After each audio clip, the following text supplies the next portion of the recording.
sizni oldingi analizingiz. Birinchi deb qo'yganmiz tepaga, xo'p, ana. To'g'rimi? Mana bu birinchi analiz. Sizni trombositingiz mana 57 edi. 57.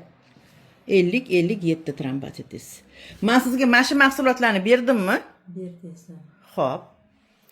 Endi mana bugun 13 may 2026-yilmi?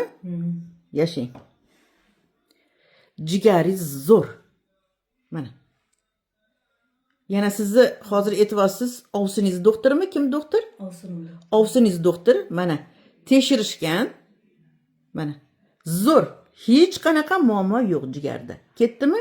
Endi ikkinchi kasalligingiz bo'yicha. Trombosit bo'yicha. Mana ikkinchi analiz deb tepaga atmetga qilib qo'ydik. Yangi analiz. Qachon topshirdingiz o'zingiz ayting? Kechadan oldingi kun. Kechadan oldingi kuni. Demak 10-mayda topshirdingiz, to'g'rimi? Mana 102 barobar ko'tarilgan trombositingiz. Sizda ikkita kasallik bor. Agar shu natija bermasa, men muolajani to'xtataman deb aytganman, a? Vrach nazoratida bo'lib turing deb aytganman, a? Endi hozir siz mana shu mahsulotlarga qo'shib nima ichdingiz meditsinadan? Hech narsa ichmadim. Ichmadingizmi hech narsa? Alloh buyuk. Endi Alloh xohlabdi sizni yaxshi bo'lishingizni yana bir bor tabriklayman.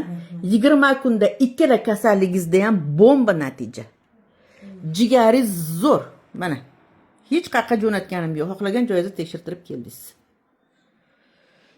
Quvvatini o'zingiz ham sezdingizmi? Rozimisiz? Roziman. Sog' bo'ling, salomat bo'ling. Men prezentatsiyaga qo'ysam maylimi? Prezentatsiyaga qo'ysam maylimi? Men sizni o'zingizni rasmga olganim yo'q. Familiya ismlaringizni aytganim yo'q. Bu yerda hech narsa yo'q. Roziman. Bu yerda sizni husn jamolingiz ham shart emas bizga. Bizga asosan analiz. Rozimisiz? Roziman.